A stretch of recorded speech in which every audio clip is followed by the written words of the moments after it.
Assalamualaikum warahmatullahi wabarakatuh. Kenalkan nama saya M. Gading Ramadhani, NIM F1D1211010. Saya berasal dari Prodi Teknik Pertambangan Universitas Jambi, kelas B. Di sini saya akan menjelaskan apa itu diagram stoichiometri dan gunanya pada tambang. Nah, manfaat psikometri pada ventilasi tambang bawah tanah. Ada beberapa manfaat dari psikometri pada ventilasi tambang bawah tanah. Yang pertama yaitulah mengukur kualitas udara. Kualitas udara itu sangat penting pada tambang bawah tanah. Karena udara yang tidak seimbang dapat menyebabkan kelelahan ataupun bahkan menyebabkan hal gangguan yang lainnya pada kesehatan para pekerja. Yang kedua adalah menentukan kebutuhan udara. Kebutuhan udara pada tambang bawah tanah itu sangatlah penting dibutuhkan oleh para pekerja dan alat-alat yang ada dalam tambang tersebut. Yang ketiga itu mengatur sistem ventilasi. Mengatur sistem ventilasi yang efektif dapat menciptakan suasana kerja yang sehat pada tambang bawah tanah, serta meningkatkan efisiensi kerja. Keempat itulah mengurangi risiko kesehatan, yaitu kita dapat mengurangi risiko kesehatan dengan udara yang tidak seimbang dapat menyebabkan gangguan psikologi dan kelelahan pada pekerja.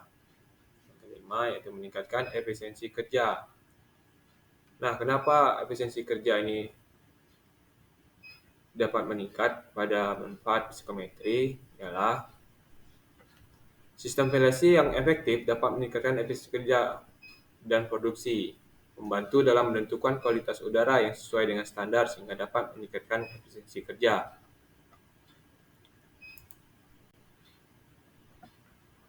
Parameter apa saja yang ada pada psikometri? Yaitu yang pertama ada dry bulb temperature atau DBT. Ialah suhu udara yang diukur menggunakan termometer yang tidak terkontaminasi oleh kelembapan. Selanjutnya itu ada wet bulb temperature atau WBT.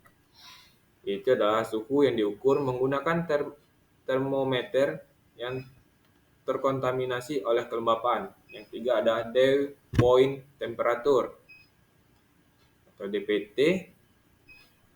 Suhu titik embun udara, yaitu suhu di mana udara mulai mengembun. Relative humidity atau RH,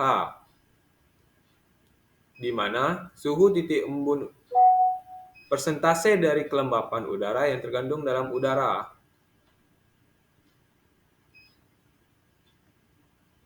Yang selanjutnya itulah humidity ratio. Humidity ratio itu ialah perbandingan antara kelembapan udara dan suhu udara. Selanjutnya ada specific enthalpy. Specific enthalpy yaitu energi yang terkandung dalam udara per satuan volume. Pressure vent duct atau VVD ialah tekanan udara yang diukur di dalam saluran ventilasi. Selanjutnya adalah velocity. Velocity itu kecepatan aliran udara yang diukur di dalam saluran ventilasi. Luas lubang bukaan atau LLB. Luas bukaan yang digunakan untuk mengukur kualitas udara. Ada selanjutnya itu kuantitas udara atau QU. Ialah jumlah udara yang diukur dalam satuan volume per satuan waktu. Dan yang terakhir adalah kualitas udara atau QUA. Ialah kualitas yang diukur berdasarkan parameter psikometri di atas.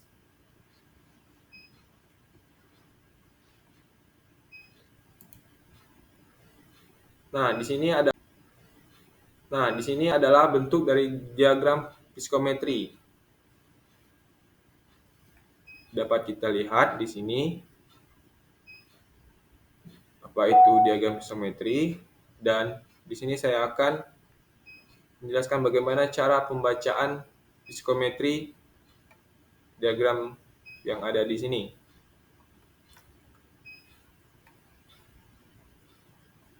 Yang pertama itu adalah temperatur udara kering,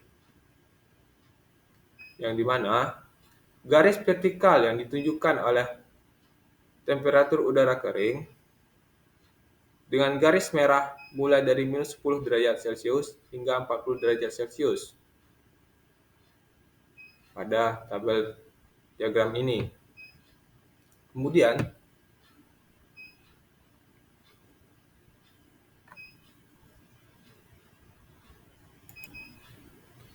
ada temperatur udara basah atau WBT yang ditunjukkan dengan garis diagonal yang menunjukkan suhu udara basah yang terkontaminasi oleh kelembapan. Yang ketiga adalah temperatur titik embun atau DPT. Itu adalah titik di mana udara mulai mengembun yang ditunjukkan oleh garis diagonal yang menunjukkan suhu titik embun.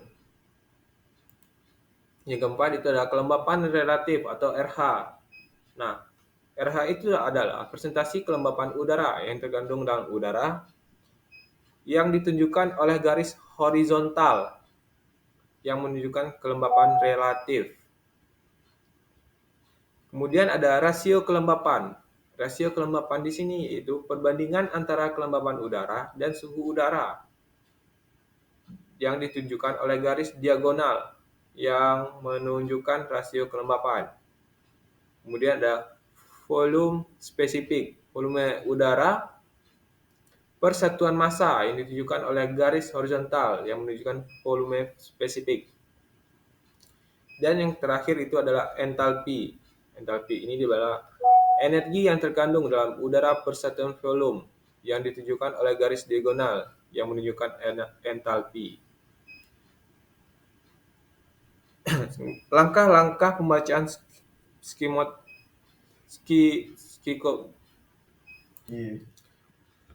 langkah-langkah pembacaan psikometri yaitu ada yang pertama itu kita harus menentukan identitas titik awal. Nah, yang dimana kita harus menentukan titik awal yang menunjukkan kondisi udara awal seperti suhu dan kelembapan relatif. Yang kedua itu kita harus menentukan perubahannya.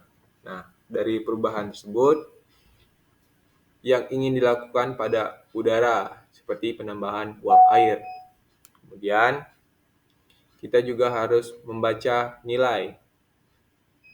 Nah, membaca nilai ini yang terkait dengan perubahan tersebut. Ya, contohnya seperti perbandingan kelembapan dan volume spesifik. Nah, setelah ketiga langkah-langkah tersebut telah dilakukan, itu kita harus yang paling utama ialah analisis data yang diperoleh untuk menentukan kondisi udara yang diinginkan seperti suhu dan kelembapan relatif ataupun yang lainnya. Begitulah langkah-langkah pembacaan mengenai psikometri diagram ini. Cukup sekian yang dapat saya jabarkan. Kurang lebihnya saya mohon maaf. Wassalamualaikum warahmatullahi wabarakatuh. Terima kasih. Kok